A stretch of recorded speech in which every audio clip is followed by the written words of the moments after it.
right, it is 12:30 Central on the dot, and that means it is time for our next shared conversation. So let's go ahead and begin today's session. So welcome to our audience members. Today is a shared conversation with Ann Dames. I'm very pleased to have Ann with me. My name is Alexis Bauer-Kolak. I am the Education Director for SHARE, and it's my distinct pleasure to be leading the shared conversation series around post-quantum cryptography. A few notes for our attendees before we kick this off. This is a fairly informal session. We will not be doing a lot of slide share during today's broadcast, so you'll have the chance to see my and Ann's smiling faces for the majority of our conversation. Our attendees are on mute, but if you do have questions for Ann during the broadcast, you can enter them in the Q&A feature of the Zoom toolbar. Our session will run between 20 to 30 minutes, depending on the questions we receive from our audience. So please feel free to enter those into the chat at any time. And with that, I'm going to stop my screen share so everyone can see full participation. And welcome Ann Dames. Ann is a distinguished engineer for IBM infrastructure and focuses on cryptographic, this is a mouthful, cryptographic. Cryptographic. Thank Yes. you. I'm learning something too. Cryptographic technology development. Welcome, Ann. Thank you so much. I'm really glad to be here. I already know how smart you are because you pronounced that like that. And I stumbled all over it. So thank you for joining us. This is the second in our series on PQC information for Yes. mainframers.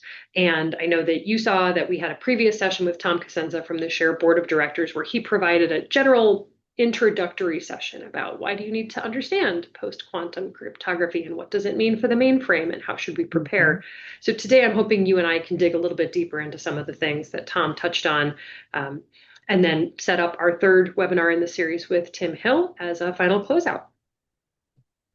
To kick things off, when we talked to Tom, I will admit I was a little bit alarmed because I pictured PQC as this challenge we were addressing for the future. It was something that was coming. And what Tom highlighted for the group is that while we don't have quantum computers right now that are powerful enough to brute force the breaking of current encryption, that day is coming. And there are actually bad actors in the field right now that are harvesting data and waiting for the chance to do that kind of Mhm. attack.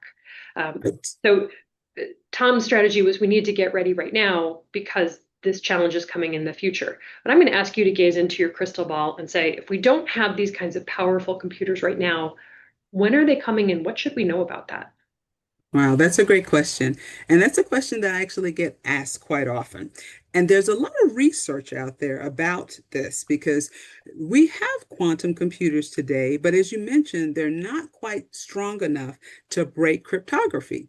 The experts have been studying this, experts like Dr. Michele Mosca at the University of Waterloo, and some of them believe, some of the research that he's provided indicates that there will be what's called a cryptographically relevant quantum computer sometime in the 2030 to 2035 timeframe. That is what they consider the danger zone. The US government actually is thinking the same kind of thing, that potentially around 2030, there's a strong possibility that there will be a quantum computer that can break the cryptography that we know and love. And so that's not a lot of time from now until then. And so that's why there's just really an incredible urgency to get into the topic, to understand what the threat is, and to understand what the impact would be for your organization and your environment. That's really good to know. And just like in our last session, I'm a little bit worried. I'm a lot worried, frankly, because that's not a lot of time. And for most organizations making any kind of major investment, whether it's new technology, a migration, or any kind of Mhm. serious update, is a multi-year, uh, Right. multi-person, multi-million dollar process. So we have a lot of work to get done in a very, very short amount of time. It's very true. So some of the things that Tom was talking about was that there's already work being done in this space, which is the hopeful Mhm. point, right? There's work being done on some of the algorithms that we're going to need to have ready for this post-quantum era. As I remember, several of these had placeholder names. They were a little Mhm. on the nerdy side. I think there was Kyber. There was another one that was related to something from Star Trek, but we weren't entirely sure. So can you give everybody a sense of where we're at with these algorithms and what it's going to mean for the mainframe community? Sure, absolutely. So, one of the great things that is happening, as you mentioned, is the work in the cryptography space. NIST initiated a competition several years ago, back in around 2016, to identify algorithms that were resistant to attack by quantum computers. And as you mentioned, a couple of the names were Crystal's dilithium, Crystal's Kyber. Those were some of the names that the algorithms had when they were submitted for evaluation. Well, NIST in 2024 published three of those algorithms and standards. And the ones that were published were FIPS 203, which is ML-Chem, which is a key encapsulation mechanism. FIPS 204, which is MLDSA, which is a digital signature algorithm, and then FIPS 205, which is SLH-DSA, which is also a digital signature algorithm. So there's definitely a lot of work that's being done in this space around the algorithms. There is one more algorithm, which will be FIPS 206, and that is Falcon. So we expect that there will be a draft of that standard published so that folks can start taking a look at it. NIST is continuing their evaluation of algorithms as well. So we'll hear about more crypto algorithms that will be published and that we will have available for our use. That's fantastic. With regard to what's already been published, how would you Mhm. recommend that people start to familiarize themselves with those algorithms and what it's going to mean and the conversations that they might need to be having within their organization about this kind of change? Well, that's a great question. One of the things that's happening is organizations around the world are giving their constituents guidance on what they should do when it comes to migrating to this new cryptography. So you'll see government organizations, you'll see industry organizations making recommendations. Because one of the things that happens is we have the algorithms, and now those algorithms have to be placed in protocols and in standards. And that's the phase that we're in right now. Protocols are getting updated, standards are getting updated. And so for any organization, they would be able to take a look at the guidance that is coming from their security constituents around what should be done. There's a lot of information that's out there on NIST's website. And there's also another website called it's sponsored, I guess, by NIST, and it's from the National Cybersecurity Center of Excellence, PQC Migration Working Group. That organization has been providing information about the kinds of steps that people can start taking as they begin their quantum safe journey or their journey of PQC migration. That's fantastic. I will admit, I'm not a technologist. A lot of this goes over my head, but I also get the sense from talking to share members that there are some individuals who say, I understand that this is happening and it's important for my organization, but I'm Mhm. focused primarily on the mainframe. I'm focused on my day as a systems engineer. I'm addressing our current needs and making sure that we don't have lag, we don't have downtime. So Mhm. isn't this a challenge to someone else in my organization? Do I need to do something to get ready for this? What would you say to people who are in that kind of role? I would say to people in that kind of role that one of the important points that they need to understand is that on the mainframe, security is baked into every layer of the stack.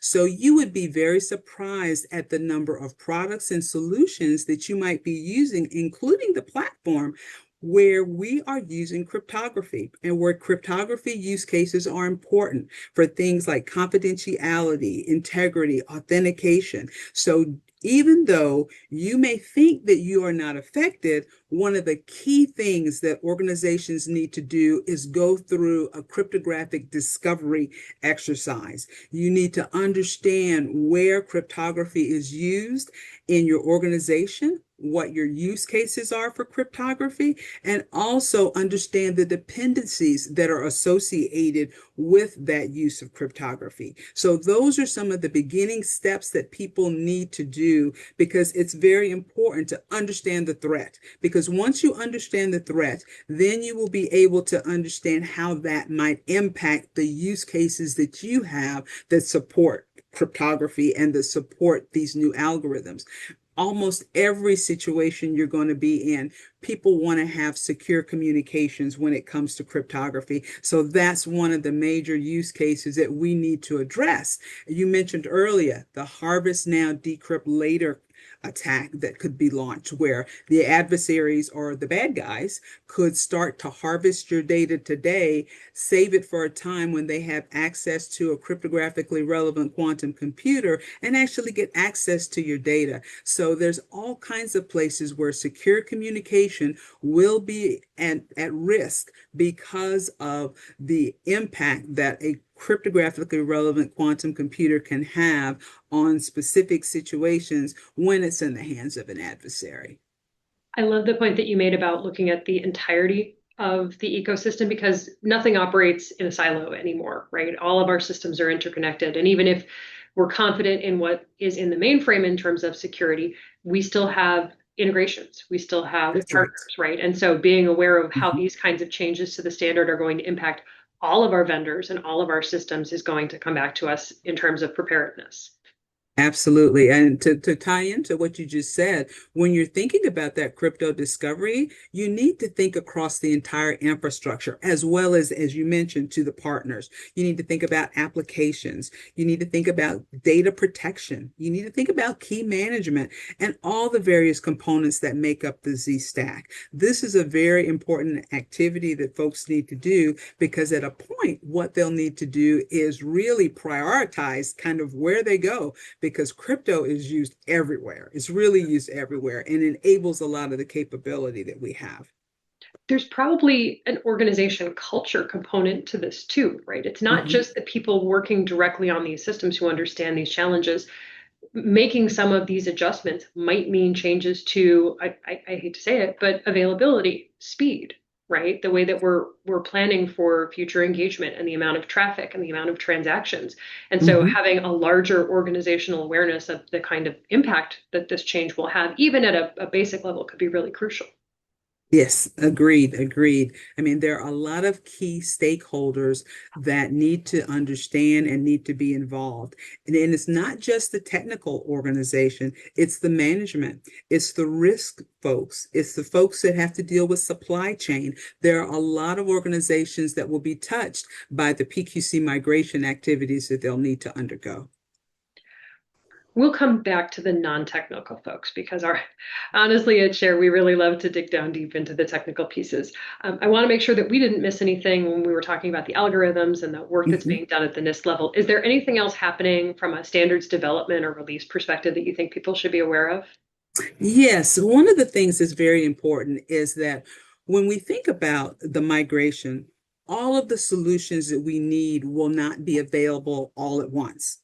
One of the key reasons behind this is because I mentioned a moment ago that we have the algorithms, but they have to be incorporated in standards and they have to be incorporated in things like RFCs that are developed by the IETF community. So when you think about certificates, when you think about protocols like TLS or IPsec or SSH, all of these things are impacted by the cryptographic algorithms that have now been selected by NIST for standardization.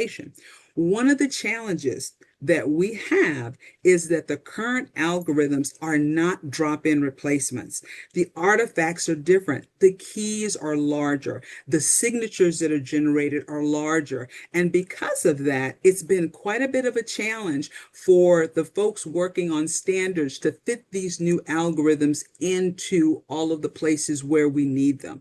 And that's been a bit of an interesting situation because we understand that there are certain parts of the RFCs that are agreed upon. Like, for example, there's a part of the TLS standard that everybody's pretty much sure, hey, if we use ML-Chem in this way, then we can protect against the harvest now, decrypt later attack. But there are other places where we have authentication use cases because we don't have the digital signature definitions all ironed out yet. And because there's so many different options that are being discussed, that part can't quite be addressed yet. We have to wait in some situations on the ratification of the standards because of interoperability. if we're communicating, if two partners are communicating, they all need to be using the same protocol. And in order for that to happen, we need to have the protocols ratified, and we need to have things like certificate definitions. In some cases, organizations believe that it's important to have what's called hybrid schemes, where they use a classical algorithm in conjunction with a quantum safe algorithm. One of the reasons for that is because the algorithms that we are getting ready to use or that have been selected for standardization, they've been studied for the last maybe 10 to 20 years, those concepts, the fundamental math behind those algorithms.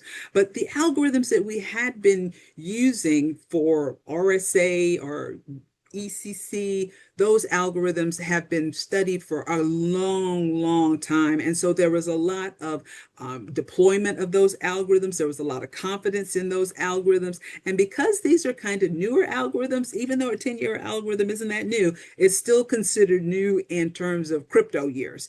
And so those algorithms, sometimes people want to use them in conjunction with others. There's some organizations that are saying we are good with the analysis, the cryptanalysis has been done, which has been done over like 8 to 10 years. Okay, that's how long those algorithms were evaluated before they were actually selected for standardization and the standards were published.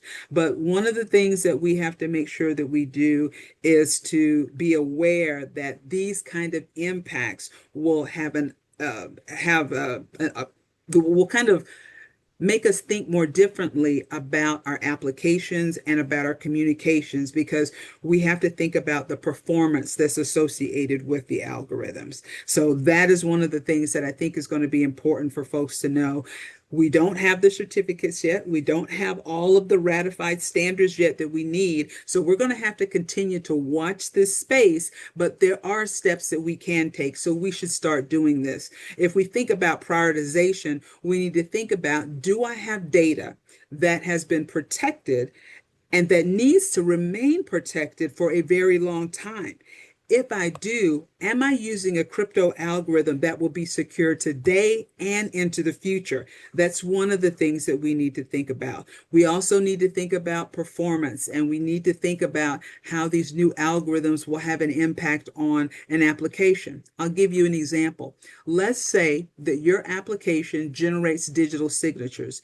If you use the RSA algorithm and you generated a digital signature, that digital signature could be around 256 bytes. Well, when you go to the new algorithms and you want to generate a digital signature that's of the same strength characteristic, that signature is going to be about 3,000 bytes. So Oh, there's a wow. significant difference in the size of the artifacts, in the size of the keys. So that too is another reason why folks need to start understanding their use of these algorithms, because it will impact protocols, it will impact applications. And that's one of the key things that folks need to be aware of.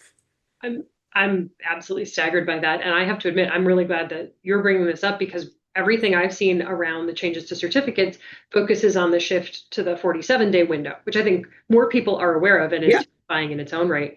But that's a massive scaling up of size consideration. Yes. Um, Yes. and I really like what you said about the prioritization, right? And the understanding, because eventually everything is going to have to happen in this space. But I think Right. sometimes when it feels like we have to figure out how to do this across the entire enterprise at the same speed, it's a losing bet, right? It sets people up for failure. But there That's are right. actions that you could be taking right now that are Hmm. that introductory step, that initial stage to help you get comfortable with this, and also to really focus on that mission critical information that has to be protected. Hmm. And then you can learn from that in terms of how you're going to plan to scale and expand on this. But Absolutely. I do want to make a point, though, please, that you just mentioned around prioritization. One thing that's important, you will not, and the organizations will not have to change everything, but they do need to consider business criticality and risk. Mhm. The critical applications, I would start there. The critical applications and the things that are most at risk, you have to think about those first because, as I mentioned, cryptography is used pervasively across lots of places, but making sure that you have that prioritized roadmap, that is going to be an important thing that you do, prioritizing to make sure that your focus is in the right area and that you're addressing the most significant use cases that you have. And not that we have a huge luxury of time here, but we do at least have some time right now for those critical workloads that you're talking about. This is your chance to really spend the time and think through the Mhm. entirety of this process and have that opportunity, whereas other things may have to come online faster if the development of these stronger computers becomes available and becomes more widespread. So taking the chance that we have right now to take that deep breath is really valuable. Yeah, Um, agreed, agreed. We have about 9 minutes left, and if we have questions from our audience, I'm going to encourage them to add them into the chat feature, and we will be happy to address them. I do want to ask you one additional question, though, Anne, because obviously this is a big portion of your role at Mhm. IBM, and you're very integrated into the community around this. So in addition to the development of these algorithms, are you seeing other work happening in the crypto community that's going to help either accelerate the ability to adopt here or address some of the challenges that we're encountering with the adaptation of these systems? Like you mentioned, the size of the keys, any Yes. work being done in this space? Yes, absolutely. So one of the things that's happening is NIST is continuing to evaluate cryptographic algorithms. The algorithms that were selected, the primary ones, MLChem and MLDSA, will meet the needs for the majority of use cases. But as I just mentioned, the artifacts are large. So that poses a challenge for certain areas where you have devices or things that have resource constrained or you're in resource constrained environments. So they're looking at additional digital signatures. For example, they have another competition that has been going on, and they have been evaluating these algorithms through various rounds. And they're down to the third round now, where they have 9 algorithms that are being evaluated. And IBM has been in the cryptography business for a very, very long time. And so, in addition to having algorithms that were part of the original set that were standardized while we've been working with our industry and academic partners, in this next round of evaluation for signature algorithms that have different characteristics, i.e., smaller keys, smaller signatures generated, IBM has 4 of the 9 algorithms that they've submitted that are being still considered and made it to the third round. So that's really exciting. But the crypto community is continuing to evaluate these algorithms, and we hope to see some additional algorithms selected to meet some of the use cases where we have the challenge associated with the size of the artifacts. And that's really encouraging because obviously you're already looking at multiple algorithms, but there are so many industries.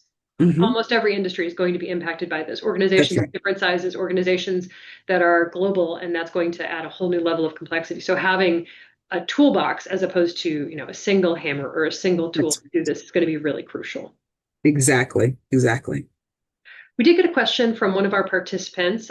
James asked, where do the PQ algorithms get executed on Z series machines? Is it on general purpose CP or on specialty processor? Okay, so that's a very good question. So the new algorithms are available in our Crypto Express adapter. So our Crypto Express, the Crypto Express 8S, will give you the opportunity to get access to MLChem and MLDSA through ICSF, which is the library that gives you access to, or that gives applications access to the cryptographic features of the platform. So currently, they are only available in using the Crypto Express adapter. Got it. And a follow-up question is the only thing that can utilize PQC storage at rest.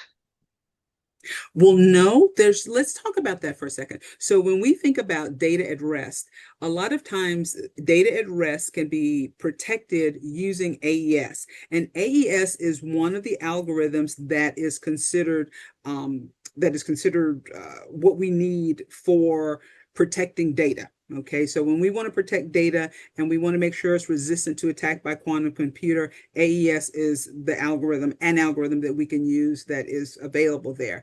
But there are other uses for the PQC algorithms, and the PQC algorithms are really refer to the public key algorithms that were replaced. So PQC is really referring to the replacement algorithms for RSA, ECC, DSA, Diffie-Hellman, that set of algorithms, not so much the symmetric algorithms. We've had examples of symmetric algorithms that have been still valid. So, as I mentioned, AES, and for hashing, another symmetric algorithm, you've got SHA-256 or SHA-384, the SHA-2 or SHA-3 family of algorithms. So those are symmetric algorithms.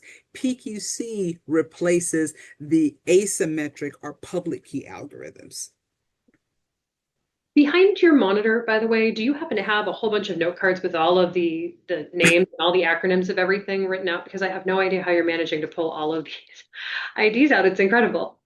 Um, Oh, it's interesting. It's a really fascinating field, and it really is my day job. I focus on emerging technology and looking at how we can leverage the new quantum safe algorithms to protect the platform and to provide capabilities and provide tools. Because one of the things that's also important in the PQC migration, you mentioned earlier, this was kind of an inflection point, and it is.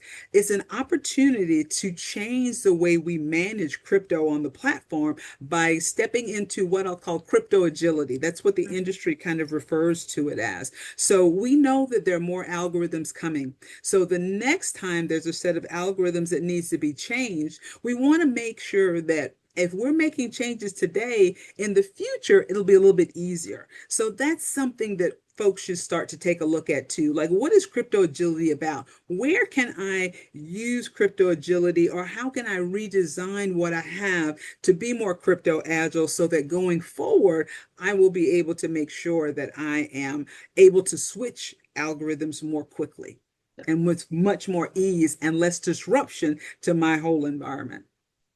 which again, it hopefully puts people's mind at ease that this is not going to be an all or nothing, happen all at once kind of situation. This is going to Mhm. be a learning process, just like all other technology adaptations have been a learning process for the field, right? The speed may be a little bit quicker here, but there's Mhm. runway and we have time and we have smart people working on big challenges.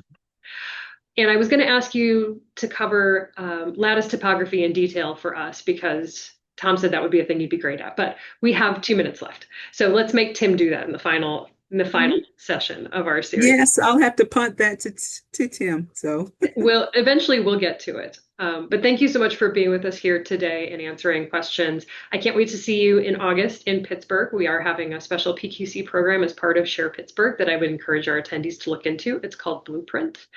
We will be posting a recording of today's session along with the previous webinar, and then our final session will take place on June 16th, where you can join Tim Hill, and Tim is going to dig into the arcana of some of the algorithms that Anne referenced today. So with that, we'll go ahead and close out today's session. Again, Anne, thank you so much, and I can't wait to see you in Pittsburgh. thanks so much. Take care.